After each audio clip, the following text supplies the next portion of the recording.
Hi everyone, this is Sumit coming at you with another video. This one's going to be a fun one. So winter time, right? Winter cleaning. I've talked about this a few times on my channel, and what I try to get to is how safe is it to keep your car clean during the winter, right? So me, as most of you know, I live in Minnesota, so I deal with conditions pretty much 6 months of the year where it's not easy for me to take out my pressure washer and rinse the car down because it's cold outside. And right now it's snowing outside. I don't know what the temperature is. I think the high is 18 today and the low is -8. So there's no chance I can clean my car outside. But what do? Does my OCD go away in the wintertime? Like I don't care at all? Sometimes that is the case, but you know what? Every now and then my car gets like this. And then it bothers me, right? I start looking at this in my garage and I've got very good lighting and all of this starts bothering me, right? And so I have to come out here in the garage. I need to give it a rinse. I need to do something to make sure that I get this back to life somewhat, right? So that it's clean again. And at the same time, I don't damage my paint so that in the summertime when I go outside and I rinse it out, I don't see scratches and swirl marks, right? So what do? That's what I'm going to walk you here through. It's actually very simple. It doesn't take too long. And I know it looks really, really beat up right now. But it doesn't take much to kind of get all of this out in a safe way, in a way that's not going to give me problems when I have, good conditions outside and I can rinse it. It won't show me all the swirls and scratches, right? So how do you do a rinseless wash in your garage safely? Now, a few caveats. My garage is heated, so I can get my garage to maybe 65, 70 degrees, so it makes it a little more comfortable. I use warm water, right? I have one spray bottle in which I have my solution, but I'm not going to be using that right now. This is caked on stuff and I'm going to need something much more stronger. So I'm going to use my pump sprayer, which is my Miralax pump sprayer, and my rinseless wash here called Revive. I'm going to use a combination of that. I'm going to show what that does in a minute here real quick. But I also want to show you, I've done one side. So yep, this is one side. And I'm going to do this right in front of you just so that you get a sense of how this cleans all of this, including the wheels, right? In a safe way, that's quick, doesn't take too much. So this is what I've done. See? I'm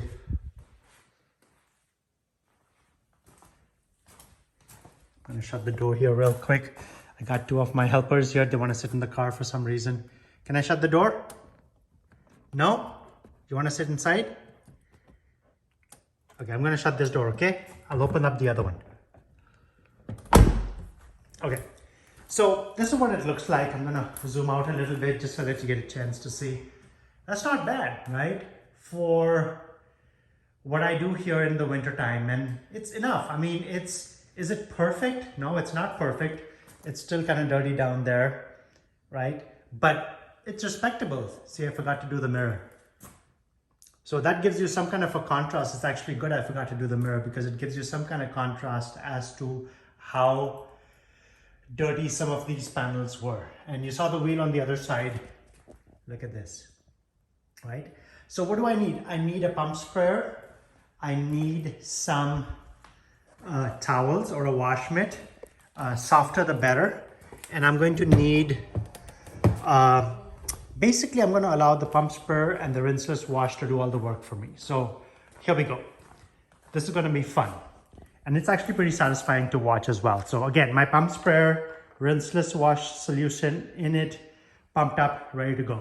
Here we go.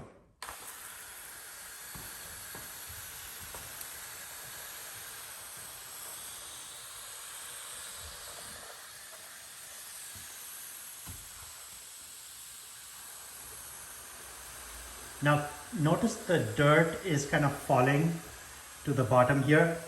And that's fine, I'm allowing that to happen because this will kind of evaporate.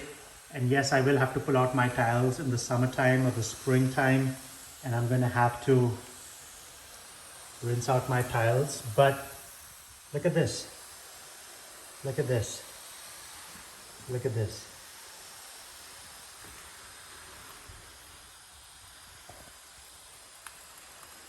There's very little water actually falling to the bottom.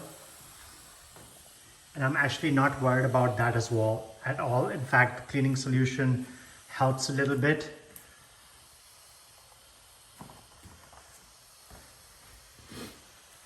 In this case, I will get the mirror. Need to get the front as well. You saw some of that area in the front was not too clean. So I'm running out of juice in my pump sprayer. But you can see the pump sprayer has done a pretty decent job already. It's gotten most of that stuff out for me. And what I'm going to do now is I'm going to pump it up a few more times again.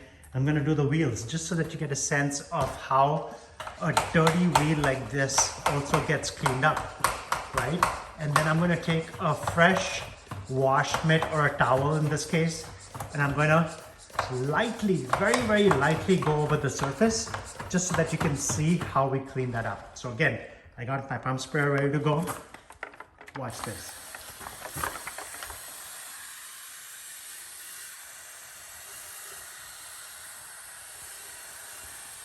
Again, what I'm trying to do here is not perfection, right? I'm just trying to get to a point where I can make sure that this dirt doesn't sit on the paint for too long and doesn't have a chance of damaging the paint.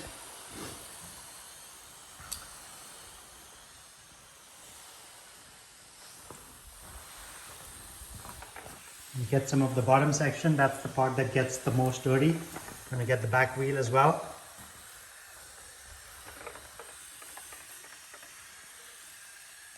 So this pump sprayer generates about 58 psi of pressure.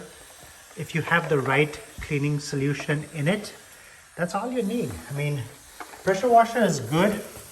And you know what? Sometimes when I'm lazy in the winter, in the summertime, I still do this in the summertime. As long as you know what you're doing, you're not going to damage your paint. The key here is to work clean. If you feel at any point in time you have a dirty surface, do not grind that into the paint. So I'm going to stop here. Now I'll continue doing that later. But for the purposes of this demo, I'm going to show you what it looks like once I've sprayed my rinseless wash solution on. What are my next two steps that I need to do to get this clean? All right, so I'm going to stop right here, but this gives you a sense of how dirty the other part is and how this is, right? So again, not bad, not perfect, but not bad. See, I have a little salt kind of deposit in there. So I'm going to go at it a little aggressively there. Okay, so that's part one. We spray it down. So far, I haven't touched the car. It's contactless, right? Now, I need to get some water in a bucket. I put a grit guard down there. Always helps to do that. I have warm water, so I can use that. I'm gonna fill up some water in this, just so that we have enough running water ready to go. Not too much. And I'm gonna show you how I'm going to do the next two steps here because I think they're important. But look at that. Not bad at all for what I have going on here, right? In the garage. I'm going to take my wash mitt. Oh, I should put some, you got to be safe. So I'm going to put some rinseless wash in it just so that I have just about that much. Little goes a long way. You don't need too much of this. I'm going to swirl that around a little bit. And that rinseless wash, what it does is it adds another layer of lubricity just so that I make sure that I'm not going to scratch the paint, right? Again, lightly, I'm going over the surface. I'm not touching too hard. I'm just going over it lightly just to make sure. So you can see some dirt still coming up, right? Now I go on the glass. I do this. The A, B, and C pillar, I've seen people kind of grind all and you get a lot of swirl marks. This is what you do. One swipe down. You're not gonna get any swirl marks. One swipe down. Do not do this on your A, B, and C pillars and even D pillars. You will get swirl marks, I guarantee you, especially on where it's got a black piano finish. So I give it a little rinse here.